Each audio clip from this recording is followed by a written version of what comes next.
સ્વાગત છે તમારું ગુજરાત જોબ અપડેટ્સની અંદર. તો ગાઈઝ આજે આપણે અહીં એક અપડેટ આવી તેને લઈ ચર્ચા કરવાની છે, જે તમે સ્ક્રીન ઉપર જોઈ શકો છો. તો તમે સ્ક્રીન ઉપર જોઈ શકો છો કે અહીં સરદાર પટેલ યુનિવર્સિટી દ્વારા જે જુનિયર ક્લાર્કની ભરતી આવેલી હતી એ તારીખની અંદર જે ભરતીની હજી લાસ્ટ ડેટ હતી એની અંદર તારીખમાં વધારો કરવામાં આવ્યો છે. તમે જોઈ શકો છો કે હવે નવી છેલ્લી તારીખ કઈ છે તો 10/11/2025. તો હવે નવી 10/11/2025 છે, તો એની પહેલાં તમારે ફોર્મ ફિલઅપ કરવું હોય તો કરી શકો.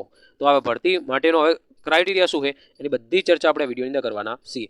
પરંતુ હજી સુધી જો તમે અમારી ચેનલને સબસ્ક્રાઇબ ના કરી હોય તો જલ્દીથી ચેનલને સબસ્ક્રાઇબ કરી લો, કારણ કે આવી નવી અપડેટ તમને મળતી રહેશે. અને વિડીયો ઇન્ફોર્મેટિવ લાગે તો લાઇક કરવાનું ભૂલતા નહીં. તો ચલો ગાઈઝ વિડીયોની આપણે કરીએ શરૂઆત.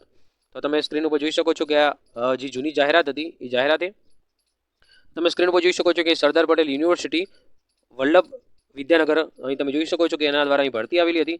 તો ભરતીનો કઈ પોસ્ટ ઉપર હતી તો તમે જોઈ શકો છો કે જુનિયર ક્લર્ક કમ ટાઈપિસ્ટની અંદર ભરતી હતી.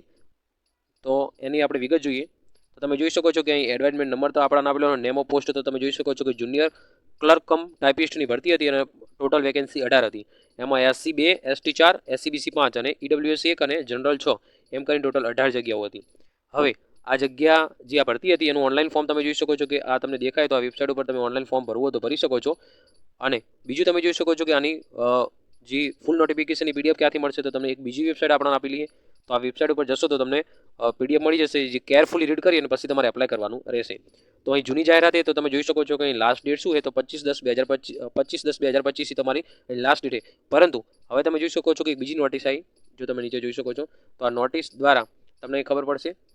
તો જો જોઈ શકો છો કે નંબર ઓફ અહીં પોસ્ટનું નામ તમને આપણે આપેલું છે જુનિયર ક્લર્ક કમ ટાઈપિસ્ટ.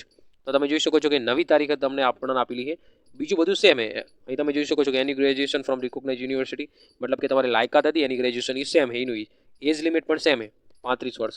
પરંતુ તમારી જે ફોર્મ ભરવાની તારીખ હતી એ તમારી વધારે નાખી જુઓ 10/11/2025 તમારી લાસ્ટ ડેટ છે. અહીં ઓફિશિયલ નોટિફિકેશન છે, ઓફિશિયલ નોટિસ છે, તમે જોઈ શકો છો અહીં સાઇન પણ છે. તો હવે તમે ફોર્મ 10/11 પહેલાં ભરી શકો છો. અને બીજું કે અહીં જે નોટિફિકેશનની PDF છે તમને આ વેબસાઇટ ઉપરથી મળી જશે. અને ઓનલાઈન કરવાનું હશે તો તમારો એપ્લાય ઓપ્શન આરી વેબસાઇટ ઉપર મળી જશે. તો જલ્દીથી જલ્દી PDF વાંચી અને 10/11 પહેલાં તમે ફોર્મ ફિલઅપ કરી શકો છો. તો આજ માટે આટલી જ અપડેટ હતી. Thank you.